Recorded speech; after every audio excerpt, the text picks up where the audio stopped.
ആറ്റത്തൂർ secular ഫോറത്തിന്റെ ആഭിമുഖ്യത്തിൽ അടിയന്തരാവസ്ഥയുടെ 50-ാം വർഷവും വർത്തമാനകാല ഇന്ത്യൻ രാഷ്ട്രീയവും എന്ന വിഷയത്തിൽ പൊതുസംവാദം സംഘടിപ്പിച്ചു. കോടാലിയിൽ നടന്ന സംവാദം ഫാദർ ജോൺ കവലക്കാട്ട് ഉദ്ഘാടനം ചെയ്തു.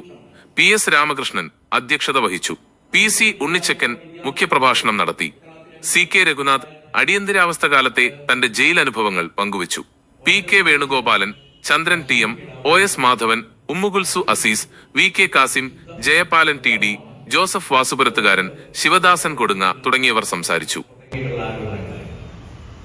രണ്ട് ആരോപണങ്ങളാണ് കോടതി ശരിവെച്ചത്. ഇന്ദിരാഗാന്ധിയുടെ ഒരു പ്രധാന ഉദ്യോഗസ്ഥൻ യശ്പാൽ കപൂർ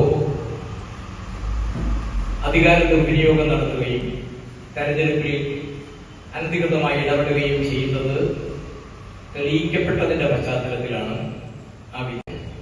അത് കോൺഗ്രസിന്റെ ചിഹ്നം പശുവും കിടാവുമായിരുന്നു. പശു ഒരു വിശുദ്ധ മൃഗമാണ്, അതുകൊണ്ട് അത് തെരഞ്ഞെടുപ്പ് ചിഹ്നമാകാൻ പാടില്ല തുടങ്ങിയിട്ടുള്ള ആരോപണങ്ങൾ. രണ്ട് ആരോപണങ്ങളാണ് കോടതി ശരിവെച്ചത്. ഇന്ദിരാഗാന്ധിയുടെ ഒരു പ്രധാന ഉദ്യോഗസ്ഥൻ യശ്പാൽ കപൂർ അധികാര ദുർവിനിയോഗം നടത്തുകയും തെരഞ്ഞെടുപ്പിൽ അനധികൃതമായി ഇടപെടുകയും ചെയ്യുന്നത് തെളിയിക്കപ്പെട്ടതിന്റെ പശ്ചാത്തലത്തിലാണ് ആ വിധി.